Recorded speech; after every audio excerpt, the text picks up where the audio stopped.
2024 के लोकसभा चुनाव से पहले सभी पार्टियां अपनी कमर कस रही हैं, मोर्चेबंदी कर रही हैं। खासकर उत्तर प्रदेश में संगठन के मामले में भारी बदलाव हो रहे हैं और अब कांग्रेस, जो उत्तर प्रदेश में लगभग मृत प्राय पड़ी हुई है, उसने भी एक बड़ा बदलाव किया है।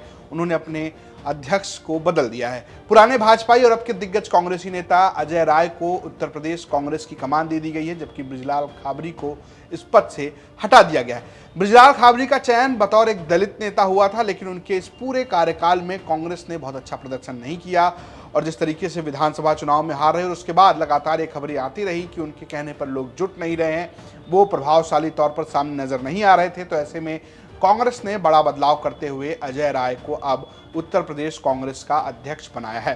कौन है अजय राय, ये जानना बहुत जरूरी है। दरअसल अजय राय की जो पहचान है, वो बड़ी पहचान ये है कि वो एक मुखर नेता है। वो लगातार बयानबाजी करते रहते हैं और खासकर अग्रेसिव पॉलिटिक्स करते हैं। आप अगर उन्हें बाहुबली कहेंगे तो वो एक तरीके से आप उससे इनकार नहीं कर सकते, आएंगे उस कैटेगरी में। लेकिन बड़ी पहचान यह है कि वो बीजेपी के सबसे बड़े नेता नरेंद्र मोदी के खिलाफ बनारस से चुनाव लड़ चुके हैं और चुनाव हार भी चुके हैं। दरअसल पहले कभी ये भाजपा में ही हुआ करते थे अजय राय, कांग्रेस से उनका शुरुआती रिश्ता नहीं था। दरअसल अपनी राजनीति की शुरुआत अजय राय ने बीजेपी के साथ की थी और कुलसला विधानसभा से पहली बार वो विधायक बने थे। जब वो पहली बार चुनाव लड़े थे तब कुलसला विधानसभा में वामपंथी पार्टियों का कब्जा था और एक बहुत ही कम वोटों से वो चुनाव हार गए थे। तब 9 बार के एमएलए उदय ने उनको चुनाव में हराया था। उसके बाद अगले चुनाव में उन्होंने बीजेपी के लिए सीट छीनी और वो भी अवधेश राय से। दरअसल इलाके में भूमियार वोट अच्छा खासा है और इस वोट पर अजय राय का एक अच्छा खासा दबदबा है। हालांकि 2009 में बीजेपी के साथ इनके मनमुटाव हो गए। जब 2009 में वाराणसी लोकसभा सीट पर मुरली मनोहर जोशी को मैदान में उतारा गया तो अजय राय ने बगावत कर दी और समाजवादी पार्टी से चुनाव लड़ गए।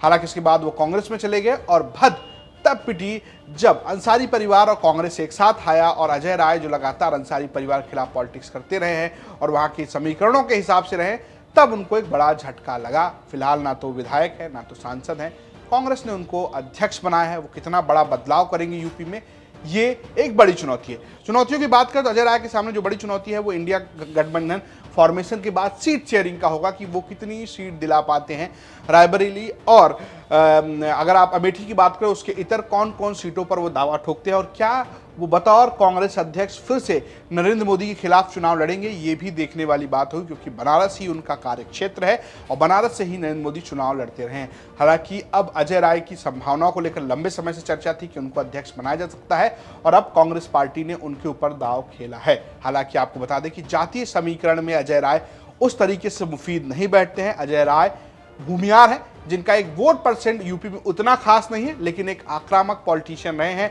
और क्या वो संगठन को एकजुट कर पाएंगे और 2024 के चुनाव में कोई छवि बनाएंगे। और साथ ही साथ जब भारत जोड़ो यात्रा 2 की जो चर्चा है, जो अभी फिलहाल फाइनल नहीं हुई, यूपी में आती है, तो किस तरीके से वो उसका मैनेजमेंट करते हैं, नेताओं से कैसे बातचीत करते हैं, इस पर भी सबकी निगाह होगी। दरअसल अजय राय के संबंध समाजवादी पार्टी से भी अच्छे रहे हैं, तो ऐसे में क्या वो समाजवादी पार्टी और कांग्रेस के बीच में कड़ी का काम करेंगे, ये भी देखने वाली बात होगी।